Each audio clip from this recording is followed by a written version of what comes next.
اعوذ باللہ من الشیطان الرجیم بسم اللہ الرحمن الرحیم اللہم صلی علی محمد و علی آل محمد۔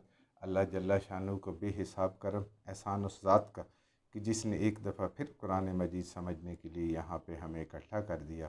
آج ہم انشاءاللہ 8واں پارہ سورہ الانعام کے آیت نمبر 145 سے اپنا سبق شروع کریں گے۔ سورہ الانعام آیت نمبر 145۔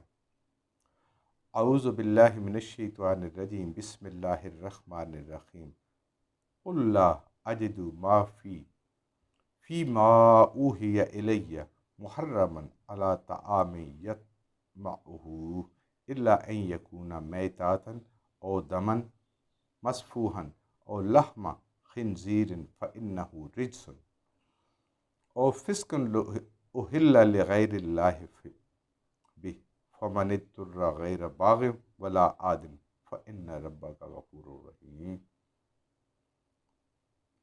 پچھلی آیت میں ہم نے پڑھا تھا کہ انہوں نے مشرکین نے اپنے طور پہ کچھ چیزوں کو اپنے لیے حلال اور کچھ کو حرام کر لیا تھا، تو اللہ تعالیٰ ان کے اس عقیدے کی، اس سوچ کی، اس عقل کی، یعنی انہوں نے اپنی عقل سے کیا تھا، اللہ کے حکم سے نہیں کیا تھا، اس کو رد فرما دیں۔ قل، اے نبی کریم صلی اللہ علیہ وسلم فرما دیں، ان کو بتا دیں، لا اجدو، نہیں پاتا میں، فی، اس چیز میں، ما اوحی الیہ، وہ وحی جو میری طرف کی گئی ہے، جو قرآن اور وحی میری طرف کی ہے، جو اللہ نے احکامات میرے پاس بھیجے ہیں، مجھے بتائے ہیں، وحی کی ہے، اس میں نہیں پاتا محرمن، حرام کیا گیا ہے، علی طعام یطمعہ، کسی کھانے والے کے اوپر کھانے کی وہ چیزیں جو تم نے اپنے عقل سے حرام کر لی ہیں، وحی میں ایسی کوئی بات نہیں۔ اگر اس وحی میں نہیں ہے تو پھر پہلی جو اللہ تعالیٰ کے انبیاء پہ وحی آئی ہیں ان پہ بھی نہیں ہے۔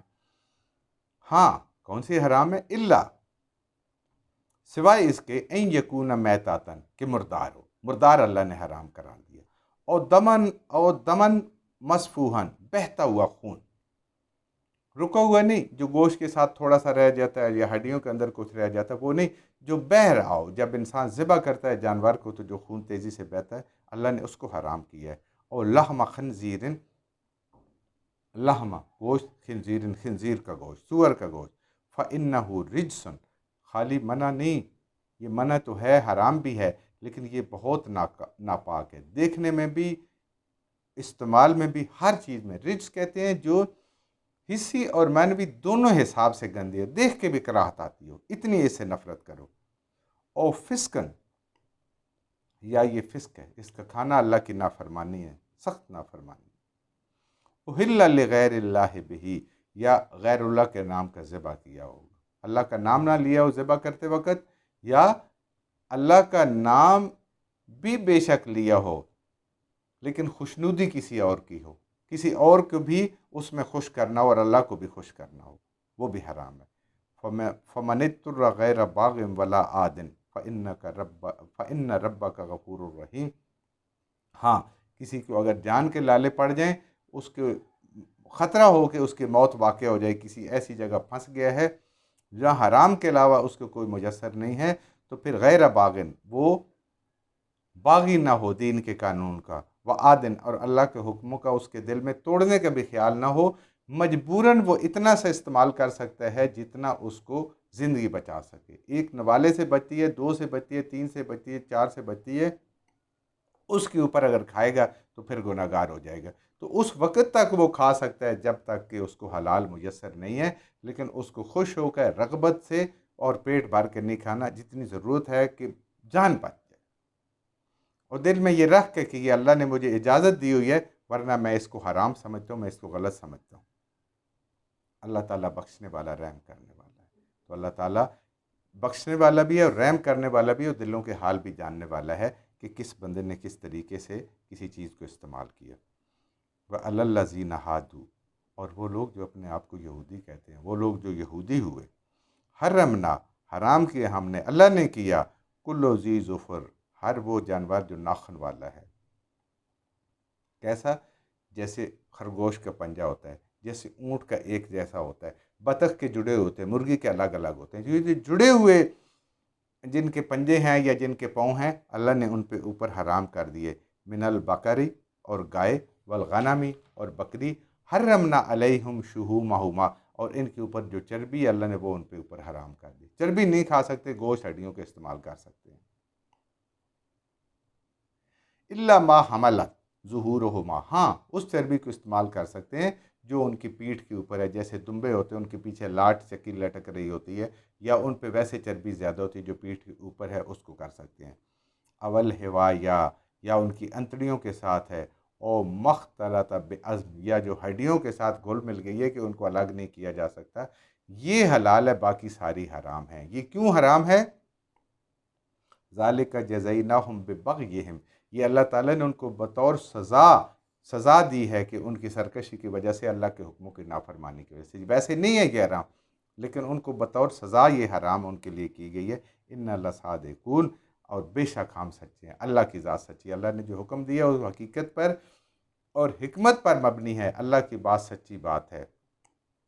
اللہ فرما رہے ہیں کہ یہ ساری چیزیں اس لیے حرام کی ہیں کہ تم باغی تھے اللہ کے قانون کے, اللہ کے حکموں کے, تو یہ سزا کے طور پہ کیے ہو گئے. یہ باقی امتوں کے لیے نہیں ہے.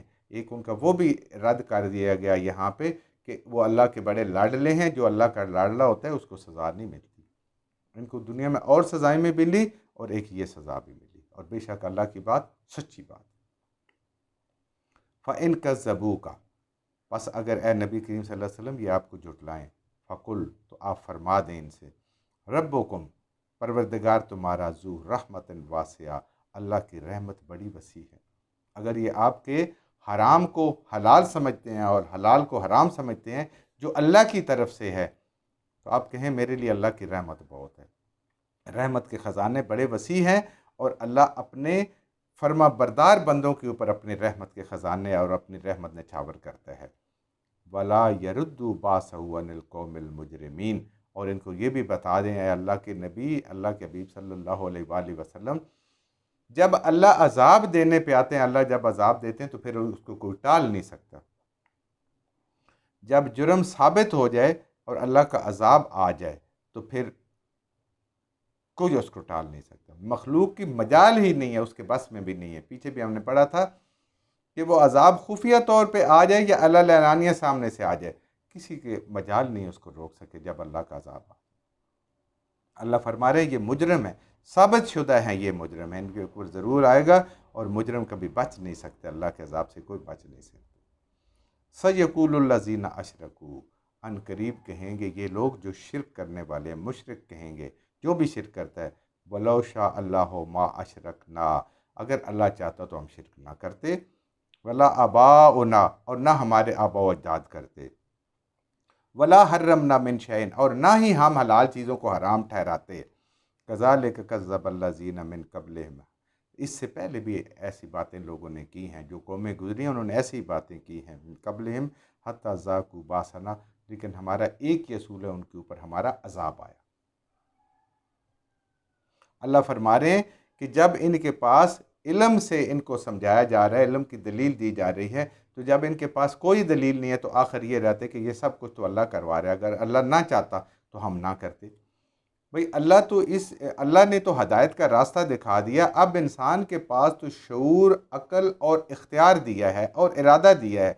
اسی ارادے سے اگر وہ اپنے رب کو مانے گا, رب کے حکم کو مانے گا تو ثواب ہے. اگر اللہ نے زبردستی کروانا ہے, جیسے فرشتے ہیں یا اور اللہ جس مخلوق کو چاہتا ہے اس کو بنا دے, اللہ کے لیے تو کوئی مشکل نہیں, سب کو بنا سکتا ہے, لیکن پھر امتحان ختم ہو جاتا ہے.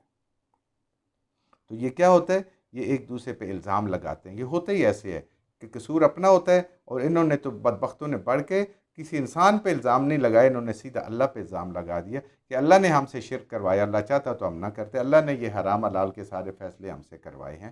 یہ بدبختی کی ان کی انتہا ہے, اپنے کیے کے الزام دوسروں پر, اور وہ بھی کس پر, اللہ پر. انسان کی اصلاح ہوتی ہی تب ہے جب انسان اپنی غلطی کا اعتراف کرے. توبہ بھی یہی ہے نا, سب سے پہلے غلطی ماننا, یا اللہ مجھ سے یہ غلطی ہو گئی ہے, مجھ سے یہ غلطی ہو گئی ہے, تو معاف فرما, تیرے حکم کی نافرمانی ہو گئی, تیرے حکم کی خلاف ورزی ہو گئی, مجھے معاف فرما دے. جب تک انسان غلطی نہ مانے, دوسروں پہ ڈالتا رہے, تو اس کی کبھی اصلاح نہیں ہو سکتی. تو یہ اپنی اصلاح نہیں چاہتے. قُلْ هَلْ عِنْدَكُمْ, اے نبی کریم صلی اللہ علیہ وسلم فرما دیں کیا اندکم تمہارے پاس من علم کوئی علمی دلیل ہے، اس بات کی کوئی سند ہے، فتخرجوہ لنا تو ہمارے سامنے لے آئیے. یعنی تم ظن گمان کرتے ہو، اور اللہ تعالیٰ نے سمجھانے کے لیے اپنی کتاب، اپنے انبیاء اور علم اور عقلی دلیلیں بھیجی ہیں. اگر تمہارے پاس بھی اس بات کی اس کو سند ہے تو اس کو سامنے لے آؤ. کیوں؟ دنیا میں عمل کی آزادی. اذان ہو، جس کا دل ہے نماز پڑھنے کے لیے جائے، دل ہے نہ جائے. جو جانے والا ہے اس کو بھی کوئی رکاوٹ نہیں ہے، جو نہیں جانے والا اس کو بھی کوئی رکاوٹ نہیں. تبھی تو پتہ چلے گا کون جاتا ہے. اللہ نے اگر زبردستی کرنا ہے تو پھر تو امتحان ختم ہو گیا نا. اگر امتحان کا پیپر ایگزامینر حل کروا دے تو وہ امتحان تو نہ ہوا نا. سب کو بٹھا کے وہاں پیپر سالو کروا دے، نہیں. امتحان وہ ہر بندہ اپنا اپنا پیپر کرے اور پھر پتہ چلے کس نے پڑھا، کس نے محنت کی، کس نے عمل کیا.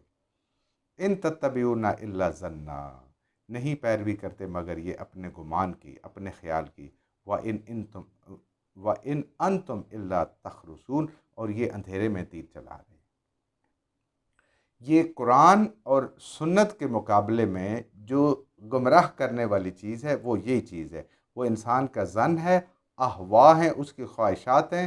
تخرسون ہے، وہ اندازے سے چیزیں چلا رہے ہیں. نہیں، اللہ کہتے ہیں علم سے کام کرو، علم سے اپنے سے لے کے دلیل کے ساتھ اللہ کے ساتھ بات کرو، اللہ کو مانو دلیل کے ساتھ، اللہ کی کتاب کو دلیل پہ پرکھو اور پھر حق کو پہچانو اور حق کی طرف آؤ، لیکن مرضی سے، شعور سے، اپنی عقل سے. جو کچھ ہم نے صحیح پڑھا اللہ ہمارے ذہنوں میں، دلوں میں بٹھا دے. جہاں جہاں پڑھتے ہوئے بولتے ہم سے غلطی ہوگا، اللہ میں معاف فرما دے، اور ان غلط باتوں کو ہمارے ذہنوں سے، دلوں سے اللہ کی ذات نکال دے.